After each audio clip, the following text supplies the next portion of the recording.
Hello, this is Bernard Fisher in Rome on July 29th, 2012 with Marianne Ray and Robert Mangurian. Welcome.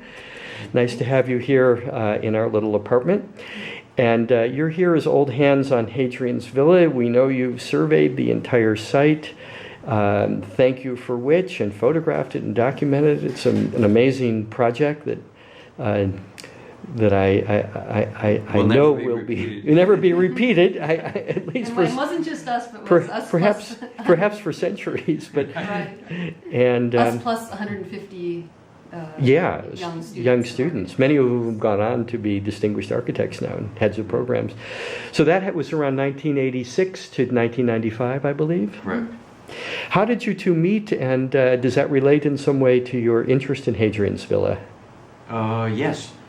But the story would take an easy hour and a half, but we'll condense it. In Los Angeles, practicing architecture, I had been there for maybe 4 or 5 years from New York, and partner Craig Hodgetts, and the art scene in Los Angeles was getting a lot of attention, and architecture, as it does, goes up and down, and it was in its down mode where there's no jobs. And but I had been introduced to and had some friends who were artists, and it suddenly clicked that we could, because Craig and I had done a project where we had incorporated an artist into the design of the work itself. Sounds unsettling. So I got this idea to have this. It was called 12 plus 12 plus 12. 12 houses in collaboration with 12 artists for 12 patrons. I thought I could really make a killing on this one. And then I asked some people for advice on the artists and so on. And one of the names that came up was James Turrell. National Endowment grant was too small to actually operate on, so we gave up on the thing, and the interest rates went up to 22%, so nobody was building anything. Then another thing came up, which was a competition for a winery in Napa Valley, and I thought James would be, because we had a little bit of a conversation, James would be a good person to collaborate with on the thing, because they wanted an artist, an architect, and a landscape architect. And so that's how we really met. And James introduced me to, because I was at dunce about all this, things like solar alignments, et cetera, which he had been cognizant of. His work is mostly having to do with light, real light, sunlight. And he was just starting in on the Road and Crater project. Mm-hmm. So some of those ideas were incorporated into the winery. Like, for instance, there was a tunnel, because there was so much tunnel technology up in Napa Valley that there was a hole through the mountain which let the light shoot. We saw this machine. We're on tour for the people competing, and there's this huge machine, and it's digging tunnels, and we say, what is this for? Well, it's champagne cellars to keep the champagne. I said, wow. And then it clicked on us, because the guy had a little hill, like a pimple in the Napa Valley. We said, why don't we just drill a hole through the thing for the June 21st alignment?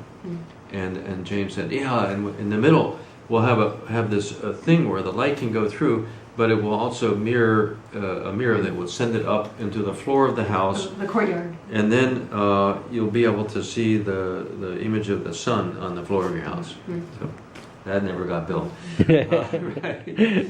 But that's how. And then James had a big show, his first big show at MoCA in Los Angeles, and he had never represented, because James can't draw or make models. He had never represented the Road and Crater project properly, so he got us involved, and we made this sort of big model. But Marianne was a student at SciArc, and then she took a semester off, and the 2 other people, and I got them involved in the model of the thing. And so we spent the next 6 months doing that. And then we got interested in, and then he introduced us also to a person named Edward Krupp, who was the head of the Griffith Observatory at that time. And he had written a whole series of books on archaeoastronomy, especially related to Mexico, some of the Mexican sites. So we did a big tour of Chichen Itza and Uxmal and all of Saw the sites, and the- saw the buildings and the architecture and how they actually performed these kind of solar. And we were just starting in on our work at Hadrians Villa. Right. Or maybe... 85 is when we actually started, 86 in a really serious way. So. And so we didn't ever look at the... Well, you have to look at the villa because of the plan, and you have to say something's going on. But the main thing going on is really the topography. Mm-hmm. People should just say straight out. I mean, you didn't like think of these things. The thing is right there. Mm-hmm. And then some of its views and orientations right. towards things that you see. So one of the it wasn't the last, but it was near the tail end of the whole survey was the Rocca-Bruno Tower, and it clearly was a people had always said it had something to do with the stars and so on and so forth, because at the end of every summer of our work there, we would sneak in to the Rocca-Bruno and Tower, and when the villa is closed, and have a dinner on top. And you have a great view. I mean, it's the only place you can get a great view. Yep. And that was a building on top with columns and a dome. And the dome, you're going to put stars in the dome. There's no question about that. But you could also see Rome, and alignments would It was show an up. observatory. Right. In a sense. And then there were these weird windows. The weird windows. If you're in a castle, you want a small. In the thickness of the wall, you want small on the inside, big on the outside, so you can shoot your arrows out in different directions, and they can't shoot in. No, the other way. Sorry, the other way. Right. You're protected. Big on the inside. Big on the inside. No, small on the outside. little on the inside. No, big on the inside. Oh yeah, big on so the you inside. can shoot your So you can arrows get in all your- directions, yeah, and they can't protect get it. in. But they can't get They in can't get in. unless they're really lucky. Right. And it's also the same in any, like your Roman apartment here, because they taper so that you get the reflected light bouncing in and not a lot. And that became a kind of a standard thing in Italian rooms. In our theory on that one is that you have to modulate the bright outside to the darker inside with something that's in between. It reflects. And so you turn the Right. thing. So this one, So these when we were saw the opposite. Rocca-Bruno Tower, they were the opposite. They said, Exactly the that's opposite. weird. Why would you do that?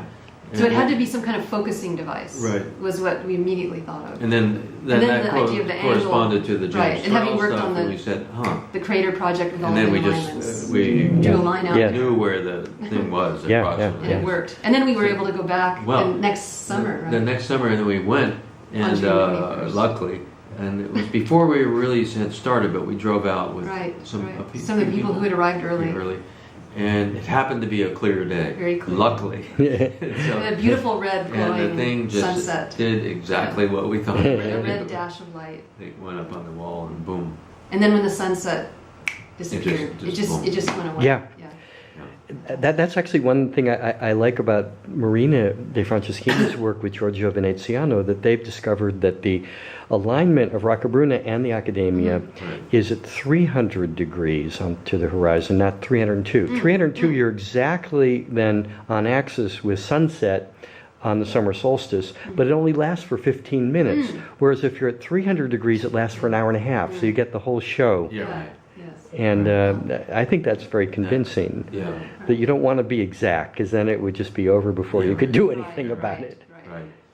You know, and then obviously with the work that's happening here with the digital model, the possibility of finding more of these alignments, because even before we found the solar alignments, we found all sorts of visual alignments where an arch that was way down at the Canopus from the, what do you call it, the triclinio, Yeah.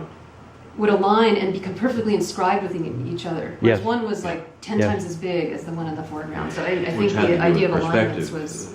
Well, and the good thing about the digital model is that it does these calculations instantaneously, Right. seemingly, for us. And if you've seen, Marina de Franceschini's work with Veneziano, the calculations done by hand, or even by computer software, but basically by hand on a plan, are very tedious and take a Right. long, and they don't have the long visual time. impact. Right. And they don't have the Because, visual impact, we yeah. see it happening. So, So, and then we, as you said, the Rocca-Bruno Tower is a kind of Observe. a point that really probably starts off the whole academia construction. Alignment. Yes. I think, but the wall that goes down there, luckily, that was the topography Yeah, naturally. it corresponds with the So topography. I'm sure they adjusted it a little bit and fixed it, but And it was on the west that way. side. I mean, all of that. yeah, it was just very fortuitous, yeah. And that's the best place to signal to Rome. Yeah. So, Do you think that there might have been, I was just thinking recently, wouldn't it be nice if there were a statue of Hadrian on top of the dome, yeah, right. looking to the west, maybe oriented also to the sunset? Yeah. I think that would be appropriate. Luli pointed out that the point of Roccabruna was not simply to allow people in the upper sanctuary to look out and use it as an observatory, but also to make known the imperial presence to the countryside all around. And what better way maybe to drive that point home than to have a statue of old Hadrian on top? Because probably it's the only building at Hadrians Villa that does have presence to the outside. Yeah. And the rest of it is verticality hidden. You really, the trees and so on, you don't see. Yes. So fantastic. What do you have any? If you could go back and do a new project at Hadrian's Villa, what would you do, or what is your next? What's next in store for your great archive of material? We resisted measuring buildings that had been measured in very modern times accurately. So thoroughly by people like Friedrich Rockham and right. So the Teatro, the Piazza d'Oro. Yeah, and well, we did that though. Again, but the Teatro Maritimo. Yeah, Teatro Maritimo was being. But we Yeah. measured that too. I know we said we weren't going to do them, but then we ended up doing them, most of them, but not all of them. And So there's still more to be done. Like Bill McDonald measured the small baths, and we decided to do that, and so we did that too. And probably our measurements are better, but the new discovery of the so-called tomb of Antinous is that very exciting. and we would probably like to measure that. I know it's been measured, but just to understand it better. Yeah. I mean, because Yeah. through the measuring, you understand. Yeah. I mean, it's been great because that was sort of a 20th century project for us. It corresponded very much with the postmodern era of architecture.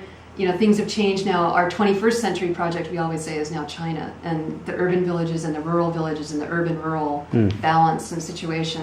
And that's what we've been involved with students this century.